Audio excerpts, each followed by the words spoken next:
Okay, guys, that was basically the end of my second turn. I haven't played the other side's second turn yet, but I'll just give you a rundown what happened.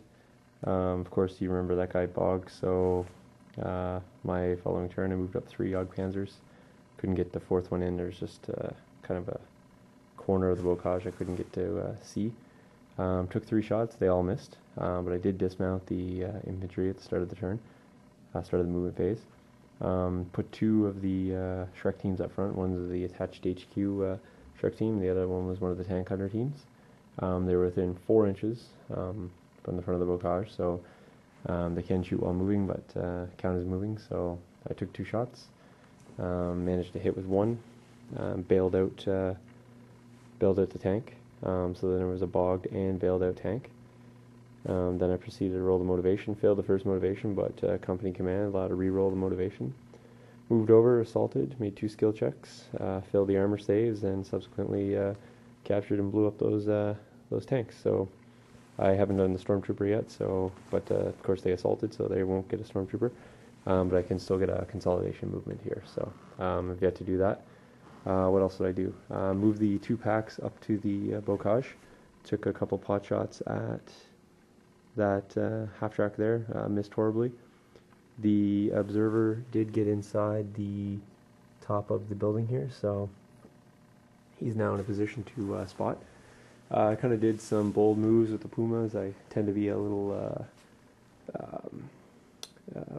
aggressive, or aka reckless, with the pumas, so they're no longer there. They're actually skirted way up here.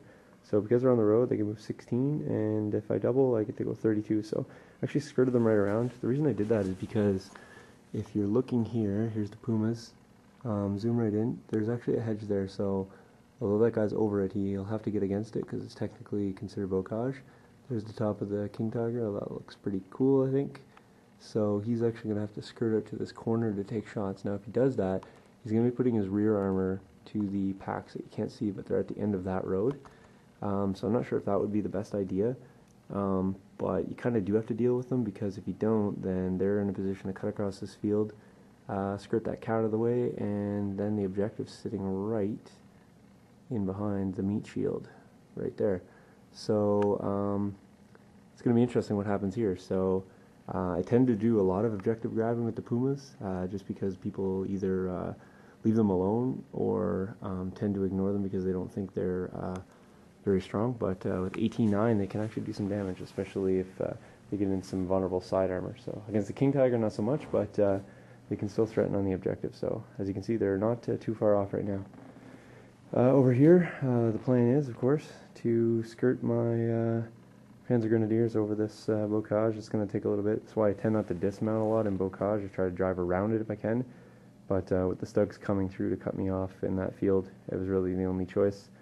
There's a VP right there, so if this was a, of course, tournament game, victory points are important. So as long as I can keep my stuff alive, quickly move on to the objective, I think I can take the 5 Pioneer stands with 10 Panzerlehr. So I got a King Tiger there that's going to be tough in assault, but with the beauty of these Panzerlehr platoons is they have 3 tank hunter teams, so you're looking at 3 tank assault 5. I have attached the Shrek team from the HQ, so that's another tank assault 5. They also have Panzerfaust for the platoon leader, so that's a tank assault 6. And then the rest are all tank assault 2. But with those AT assets, they're great in defensive fire as well as assault. So these platoons are pretty solid. And you'll note here too, I didn't actually send the transports to the rear. If I can't really get over this, what I thought about doing is actually remounting and driving around. It's going to be pretty tough getting in against that KT, but if I bring the Jagdpanzers through and attack to the side, might actually create enough of a distraction to allow me to zip around there. So thinking typically in gameplay, of course, in this game I'd only have to outsmart myself. So, but again, I'm just doing this for aesthetics, just allowing the customer and all the Flames of War fans and YouTube fans to kind of check out the board and what it looks like in gameplay. So stay tuned. We're going to do the bottom of 2 and then figure out what happens from there. So cheers.